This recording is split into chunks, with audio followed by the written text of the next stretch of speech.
श्रुति ने देख लिया है ऐश्वर्या और विशाखा का सच और सबके सामने बताने की बात कह रही है। Hey everyone, welcome back to my channel. मन्नत हरकुसी पानी के सीरियल के अपकमिंग एपिसोड में आप सबको देखने को मिलेगा विशाखा ने विक्रांत के इतने कान भर दिए हैं कि उसे कुछ ना तो सुनाई दे रहा है ना ही दिखाई दे रहा है। जब मन्नत अपनी प्रेगनेंसी की बात उससे करती है तो वो कहता है कि तुम ऐसा कैसे कर सकती हो, तुम मेरे भाई के साथ।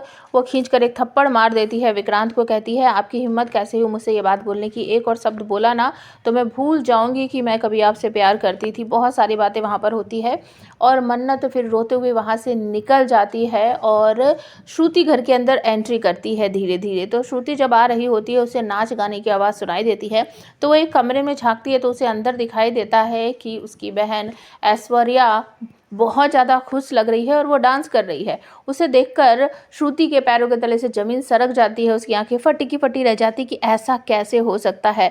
उसको कुछ क्लिप याद आती है, पास्ट याद आता है कि किस तरीके से ऐश्वर्या को गोली लगी थी, वो किस तरह से मरी थी, किस तरीके से हम लोग उसकी डेड बॉडी देखकर बहुत बुरी तरीके से रो रहे थे।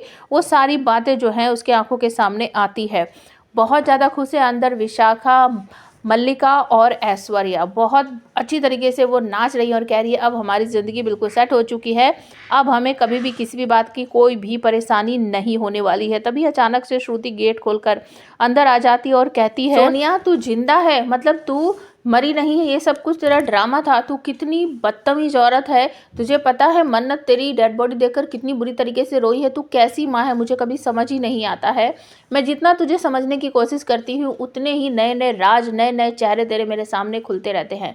तो विशाखा पीछे से आकर ना कुछ मार देती है श्रुति के सर पर, क्योंकि श्रुति बोलती है मैं बाहर जाकर ना सबको तुम्हारी सच्चाई बता दूंगी। और श्रुति नीचे गिर पड़ती है, अब प्लेट वगैरह कुछ उसके हाथ में लगती है जिसकी आवाज़ बाहर मन्नत को और धैर्य को सुनाई देती है। वो तुरंत ही अंदर आने की कोशिश करते हैं और कुछ और विशाखा के सर वगैरह पे गिर जाता है तो बहुत बुरी तरीके से वो घायल हो जाती है। और तभी विशाखा कहती है कि मन्नत और धैर्य घर के अंदर आ रहे हैं।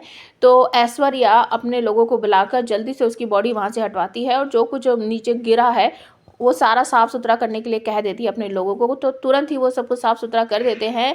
मन्नत और धैर्य घर के अंदर आते हैं, उन्हें कुछ दिखाई नहीं देता है तो वो वापस जाने लगते हैं। डेड बॉडी यहाँ से हटा दी गई है और उसे ले जाकर कहीं रास्ते पर फेंक दिया गया है।